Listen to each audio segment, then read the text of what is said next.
Come on, can you put your hands together? Let's have some energy in the room. I mean, when Ubon King enters a hall, everybody knows that somebody has walked in. I've not felt the energy in this room yet. Can we make some noise in this house? Let them hear your voice at Waniba. Make some noise. Thinkation 2026.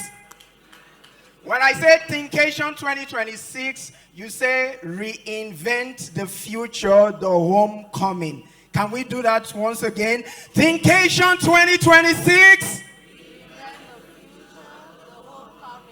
Now, before we get into the panel session, I want to show you something. How many of you can see what is in my hand? How many of you can see this? Camera, please capture. Echo it if you know what this is. A bottle of perfume. That is what you see, but I see a memorial. This was the very first gift that Dr. Ubon King gave to me when I met him face to face 10 years ago. Put your hands together. When he passed on, this bottle now meant a whole lot more to me. I said I will never discard this bottle. Because when I met him, as I was about leaving his office, I said, Baba, I like the grace of God upon your life. So I brought out an envelope and I said, this is a seed. I want you to pray for me. He laid hands on me. He prayed for me. Then he opened his box and he said, TK, the aura that a man carries determines the doors that open before him. And by aura, he meant both your physical fragrance and your spiritual fragrance. And he said, this gift is symbolic and I give it to you. And he prayed for me. And let me tell you the truth. After meeting Ubon King, this is 10 years after, the guy who met Ubon King 10 years ago is not the guy standing before you right now. As at 10 years ago, I have never left Nigeria. But right now, I have traveled at least 8 countries of the world. Can you put your hands together? So this means a lot to me. And someday, maybe I'm going to auction it at a very high price. And I'll give it back to the foundation. Thank you, gentlemen, ladies and gentlemen. Welcome to the panel session. Thank you, thank you. You're welcome very specially to this panel session. So we are just going to be interacting. They say that the secret of men are in their stories. So we want to extract knowledge, we want to extract wisdom from you. So I'm just going to be asking us questions one by one, and we'll please beg of your indulgence to just keep it brief and straight to the point. All right. Okay, so I will start with Mrs. Iniobong Udo. Oh, sorry, Miss Iniobong Udo. You are a tech entrepreneur. Anyway, I'm speaking prophetically, calling those things that be not as though they were. Can somebody say amen? All right, so I want to ask you, was there a moment in your life that you had to reinvent yourself? Was there a moment that you had to transition? If there was, what triggered it and what's changed thereafter? Okay, this is a very, I think this is the right question for me because I graduated as an from insurance, but I've never practiced insurance. Instead, I'm in the tech ecosystem. So after I graduated from insurance, I knew I wasn't going to do anything insurance. So thank God for the people who I had in my life. So I'm going to use this stage to mention Hanson Johnson. So Hanson Johnson is the founder of Start Innovation Hub. So without Hanson Johnson, I don't think I'll be here today. I don't think I'll have all the achievements I've had so far. I remember talking to Hanson after I came back from my service. That was 2016. And I told Hanson, okay, I'm back home. I'm good with content writing and the rest. Can I just come and intern in your hub? I don't want you to pay me anything. Let me just come and intern. So he was like, oh, come. Then when I went to the hub, Hanson was like, oh, Ini, I've been seeing what you've been doing online. I know you're a very smart lady. We have a scholarship. We're going to give you a scholarship in Android application development. And then I was like, oh, I didn't read anything STEM, that's science, technology, engineering, mathematics. I did insurance, and I didn't even own a computer. So there was this plug and play computer that they had in the office. So what we call plug and play is like there was no battery. You only have to use electricity to on it or to get it to function. So they give me that, and anytime I'm at the hub, I'll use that. So that's how my journey started, because somebody believed in me. And when he told me, okay, we're going to give you a scholarship, the next thing I told myself, if someone could believe in me, so why don't I believe in myself? If someone could tell me, oh, Ini, I know you're smart, even though you didn't do anything computer related, and this is like a core tech field where you have to code Java, you have to work with XML, but for someone to believe in me, that's how the reinvention started. Beautiful. And after I got started, I now had a scholarship from Google, and I was like one of the first Android certified software developer in sub-Saharan Africa, because someone believed in me. Wow. And after that period, at 2019, I was like, so how do I give back to people? And that's how Tech Skills Hack started. And it started as a Facebook community, because I studied and I realized that a whole lot of Akwa Ibomites and Nigerians were on Facebook. And so why don't I use that feature to start a community? And thanks to God, that community has blessed a whole lot of life. We have like almost 50,000 plus members right now in that community. Wow. And I've traveled to UK, US, a whole lot of countries. And in April, I'll be doing a West African tour, doing trainings, and because one person believed in me. And so if you're here, there's a whole lot of speakers that will be speaking. So if we believe in you, you also need to believe in yourself, because we might pour out everything to you, and if you don't believe in yourself, nothing is going to change. So thank you very much. Can we celebrate her? Beautiful, beautiful. That in itself is a master class. Now let's turn to Dr. Imo. Sir, I want to ask you, if you were to speak to your younger self, what would you say and why? Thank you so very much. Thank you, the organizers and the panelists. I'll put so many questions in one, what you just said and taking off what you asked her. So if I were to speak to my younger self, I'll tell myself first to listen to your parents, first and foremost, because my takeoff point or the mishap in my life happened when I didn't listen to my parents. So at a young age, I have a father who was very, very meticulous, very serious about academics, and he wanted the best for all of us. And the man had wanted me to be a lawyer. I got into school studying law, but for some youthful exuberance or some associations, well, not cultism, not into any kind of drugs, but because I felt the society was not up to my standard, because I schooled in Jos, and that reminds me of my sister Peggy. She's one of us from Federal Government Colleges. I went to Federal Government College Jos, and coming to Uyo from Lagos was an off for me, if you know what I'm saying. I grew up in Lagos all my life. I schooled in Jos, and I came to Uyo for the first time. The first time I came here, that was in the 90s, it was like you're in a bush. Bikes everywhere. I'm like, where is this? So I got into the Faculty of Law, and I also want to thank Helen Nusanekong for having me here in this panel.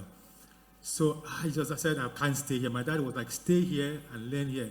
I left voluntarily after a year. I wrote JAM again, and I went with my friends, University of Jos. I went to University of Jos. University of Jos, I couldn't get the law I was studying, so I got another course, sociology, hoping I would change to law. At the point, things got so bad. So I want to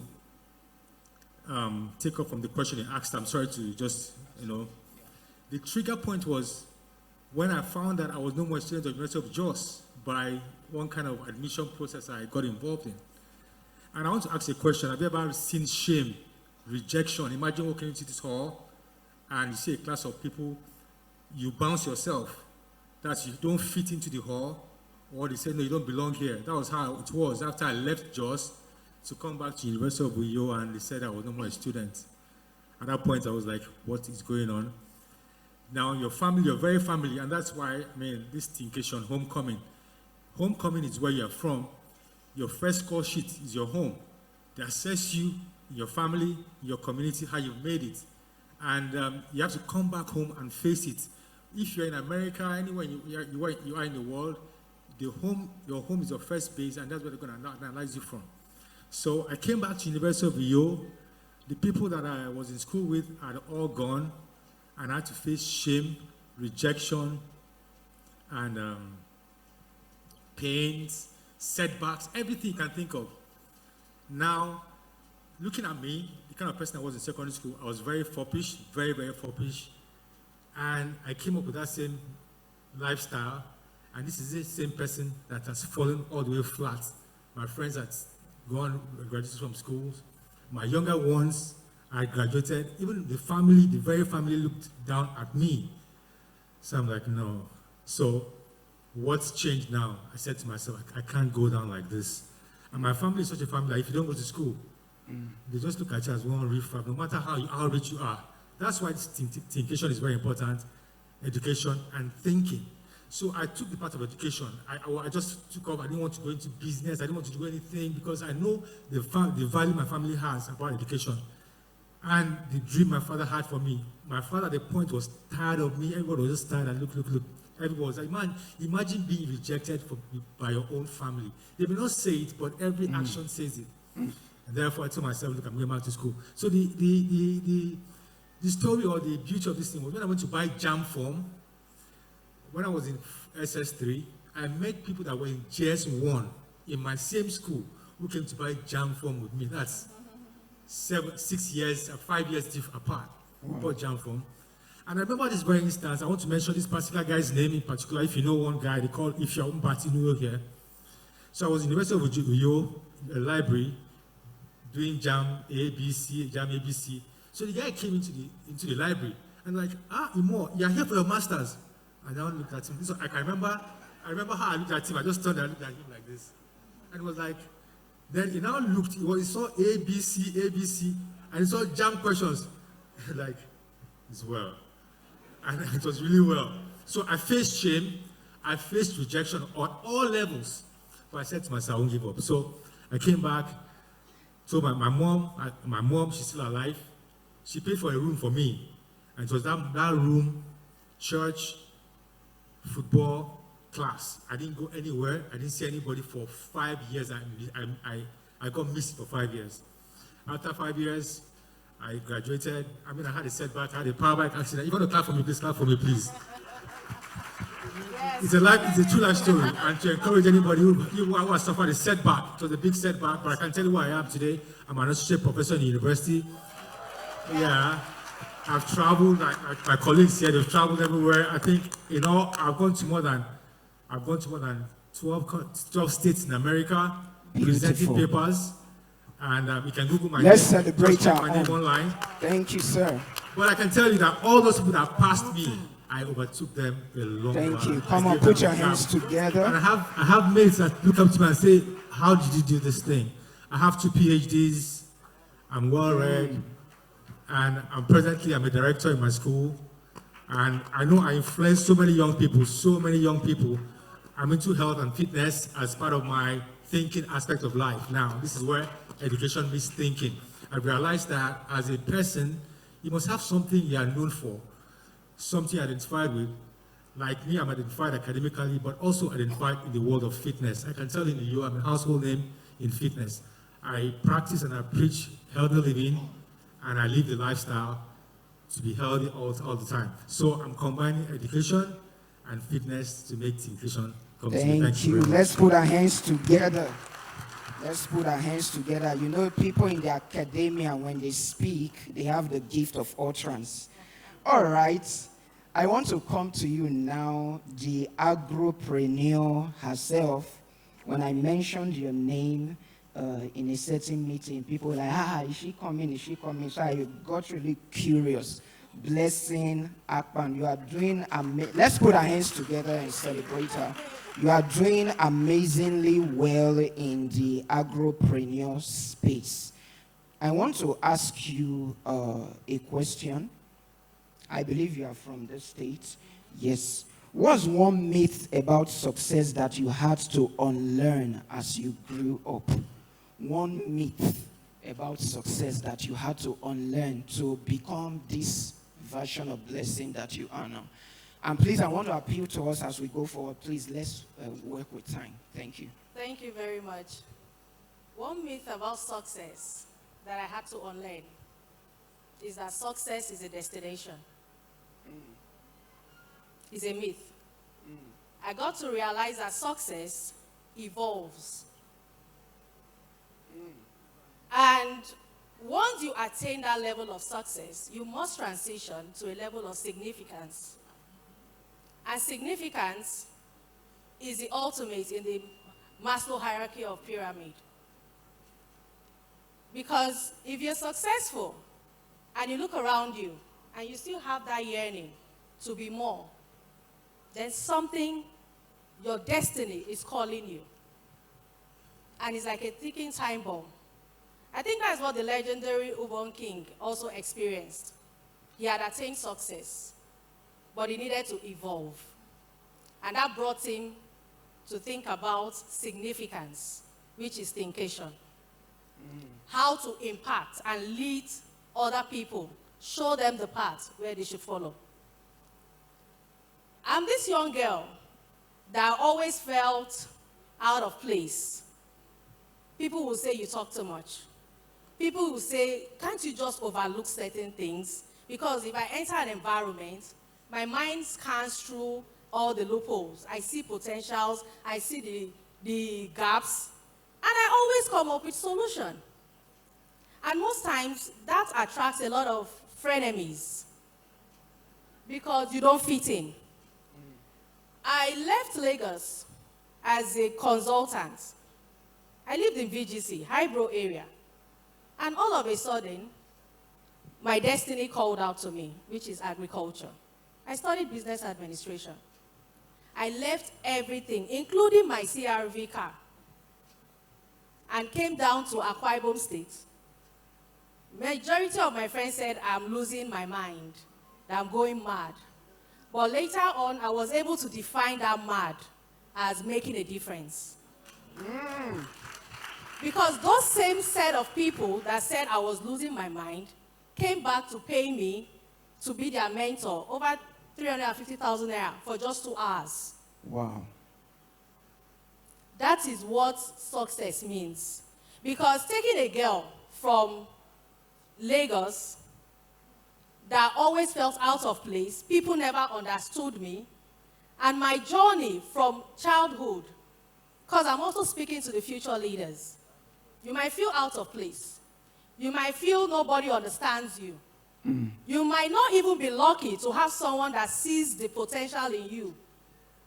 Because even in the Holy Book, if you want to check Genesis 17:17, when God was talking to Abraham, Abraham argued with God. You cannot be telling me I am the father of many nations, because you cannot see yourself. Even when God spoke with Gideon, Gideon also argued when the angel called him mighty hero. He said, how can you call me a mighty hero when people are dying? But God saw the potential in them. But what does it take for you as an individual when no one sees the potential in you to actually understand your identity, to discover who you are? That is the starting point. Because when you say you are, you are. Moving from nobody and standing in a global space, selling Gary wey go Harvard. People thought I was crazy. How can I leave a well-promising career in Lagos? I registered that company when I was 25, in case you are 25 here. When I was 25, I registered World of Marketing. But when I was 32, I came down to Akwa Ibom. I had a boardroom meeting with Akwa Ibom State government, alone. Someone even asked me, where are your entourage? I said, now only me follow come. Because people will assume that you should come with entourage, paparazzi, you are talking to a Akwa Ibom State government. But I went alone, it was I, me, and my God. And I laid out the plan to them. I said, this is what I want to do. Because I'm coming to change the narrative. You cannot keep doing the same thing over and over and expect a different result. Something must shift, and I was the shift. And from that moment, it didn't come rosy. Because I thought, oh, now I'm in the agri space because someone needed 30 million naira worth of cassava chips. And that attracted me. That was the call. Because as a young person, I'm looking for money. And that attracted me to come into the agricultural space. But did I get the $30 million contract? No, because of the bottlenecks that were in there. Just like when God told Abraham, come out from your father's house to a land I will show you. Did he tell him the destination? He didn't tell him he was going to be hiding his wife from the king, calling his wife, my sister, just to survive. Now I've started in international space. I've been sought after by the government of France. I was in France twice last year as an international advisory group member for the United Nations. I talk about World Food System. And that can only be God. That's the level of significance. And we are replicating it. We've empowered in Nasarawa. We've had a project of over 250 million naira. Who would have thought that from 14,000 to 250 million, and we are still going up? So that's significant. Thank you, thank you, thank you, thank you. Let's celebrate Blessing Akpan. Thank you. Okay, let me come to you now, Dr. John Nta. You are a serial entrepreneur, and from your profile, it's obvious that you've done a lot in the business world. One of the things that Dr. Obong King preached was networking. So I want to ask you, how have relationships and networks helped you grow? And how do you build strong circles without compromising your values? We are aware that there were certain multi-million-dollar deals that Obong King turned down because they were going to compromise his values. So how do you do that? Well, Let's keep to time, please. I'm begging. You won't limit me. Yes. Everybody, sorry about that. Thank you very much. I'm going to wrap it up, and I will fast as I can. We're talking about networking right now, but let me give you a very little background into Treasure Island, the making of Treasure Island. Then we talk about networking, and then having a community as well. You see, if you don't have the right network, you may be limited to, or maybe relegated to the background. I actually graduated from University of Uyo, and then I took a second degree in information management from the very prestigious University of Manchester. And then I got back and worked with Silverbird for just 2 years and resigned. The day I put in my resignation, I had 25,000 naira only in my whole life. And so I didn't see myself really working like that. I saw myself doing business for myself. And then they say that any dream carrier is a madman. I think I was mad. Because how will you expect me to turn in the whole of my certificates as a collateral to an illiterate Igbo man? I mean, everything from my first school living certificate to the WAEC, to degree results, to my second degree, and all of that. I gave it as a collateral to get the first set of goods I started Treasure Island with. That was enough risk.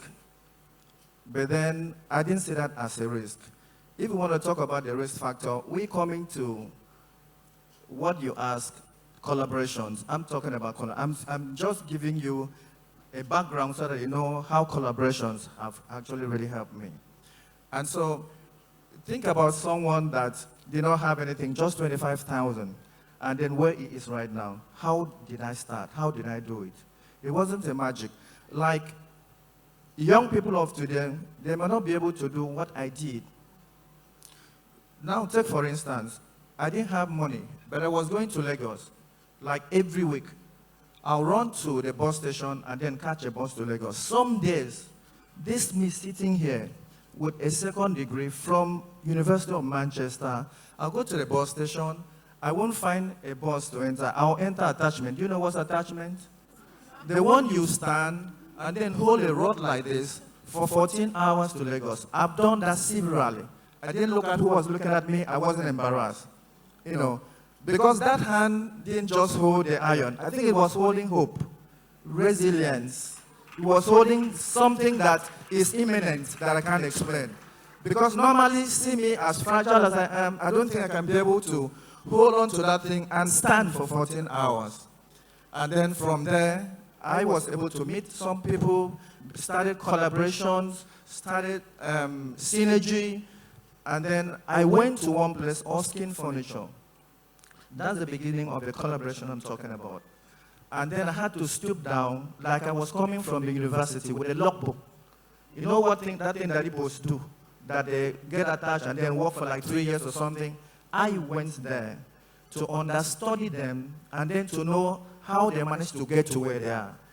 They even didn't want to employ me. I had to beg that I didn't want payment before I was taken. So I stayed there, I understudied them. Where they import from, I import from there to there.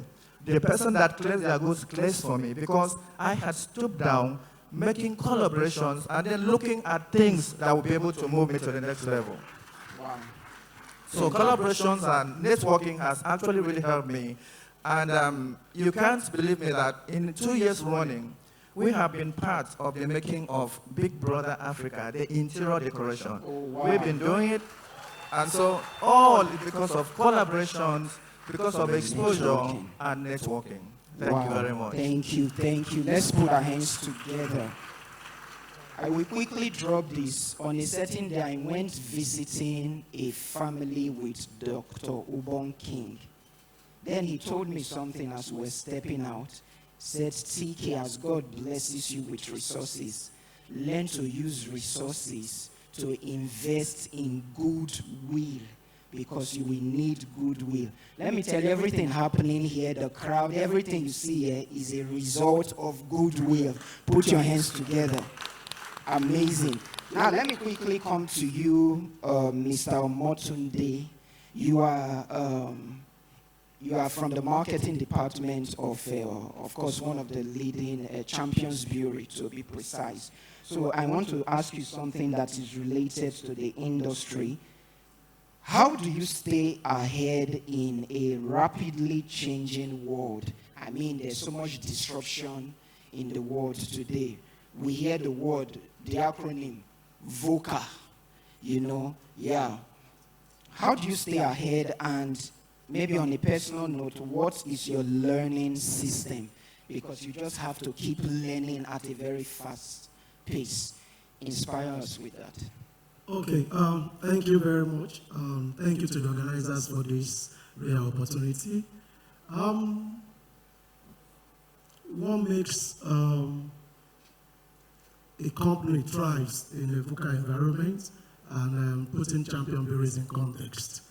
I think the word came from what the keynote speaker said, and my panelists have also touched on it. One key word there is resilience. I present to you Champion Breweries, your company, a 51-year-old company that has lived that word, resilience. That's a company that has continued to reinvent itself at every point in time. And I'll craft it simply. Yes, in a world where we have so much noise and a lot of distractions, what you need to focus on is usefulness. What value are you bringing to the table? And that usefulness will set you apart. And when you are able to set yourself apart, you become like a purple cow. And who doesn't notice a purple cow in the market? That is what distinction does for you. So let the noise go around. Stand for something and be known for that. So a regional company has pioneered a lot of grounds. So you go to places where people don't want to go. Despite the different storms, Champion Breweries has evolved at every point in time. When people thought the company would go down, they transform, they innovate, they show up every time. I'll give you a typical example. When the industry was packaging the products in cartons, this small company pioneered plastic. Today, everybody packs in plastic. There are brands you can't find in Lagos. You have it here. Champion Breweries did it. So that is you finding a place and redefining yourself. So bringing it personal, how do you then survive in such an environment? You need to first be what I call myself an unrepentant optimist. You need to be sure that tomorrow is going to be better, and you keep action-oriented. Yeah.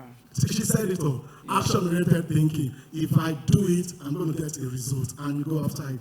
If you combine those two things, you are resilient, you are forward-thinking, you are always positive. I think significance is just there for you to go. Thank you so much. Direct, straight to the point. Thank you so much. Our time is up, so this is what we're going to do. I know we have a lot to share. I know we have Rema, it's burning like fire in our bones. But this is what we're going to do because the journey is still far. I'm going to give each of you 1 minute, like 60 seconds, to give your final words to the audience. Make it something that the audience will find hard to forget. If I stand up whilst you're talking, it means your 1 minute is up. So let's start with you, Blessing. Okay, in my parting shot, I will say that whatever you do in life, education is important. Because in order for you to see where you're going to, you must understand how to read the maps. You must understand how to identify the challenge so that you can now put things together. You cannot be blind and be moving forward. You must know, because in and formation, get the information. You fight fear with information. You ask questions, the right questions, and then you will be formidable.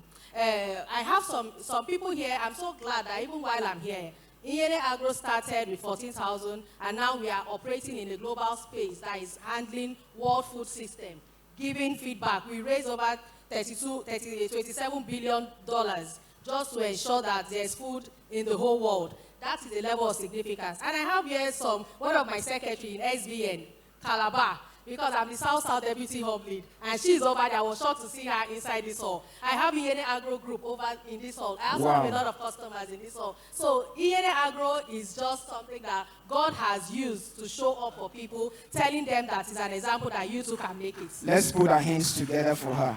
All right, over to you, Dr. Nta. Your final words in a minute. Thank you very much. To my friends here, I want to tell you that hard work still pays. But please, don't ever work hard again. Work smart. Because smart work pays better. Like, we actually stopped working hard and then started strategic work. Strategic work means you just look at, in marketing we call victim. You look at someone and then you try to say how to market that person, and then you get your target. Most importantly, please, to you very young people in Akwa Ibom State, fasting and prayer does not bring money to your account. Please get it right. So let's do it right. If you want to make money, go to the marketplace. Fasting and prayer makes you have a good relationship with God. I'm a born-again Christian. But please, let's stop that. Don't go for prayer to expect money in your account. It will not give you money. Thank you very much. Thank you, man of God. All right, over to you, Miss Iniobong. Your final words in a minute. Okay, so I just want to share, so I had this conversation with my sister-in-law, so I've been like a nanny to her, or for her since I came. So we had this conversation of, oh, I think we have this excuse of, everybody, we've mentioned all the things we've done, and it looks very glossy and easy. We've not talked about, some of us have not mentioned how many times we had to apply, the work we had to do behind the scene. So I've noticed one thing with some of us. We just believe, oh, once you did once and it doesn't work, okay, oh, it's the people from the village disturbing you. Oh, so I'm not going to do it again. When I applied for the Mandela Fellowship that the US government had to ask me to come over to the US, I applied applied 4 times before I got accepted. It didn't mean I wasn't doing anything. I was working every time, inventing myself. So if you apply for a proposal 1 and nobody accepts you, apply. Keep working on yourself. Don't just relax. Okay, so that's my final word. Thank you.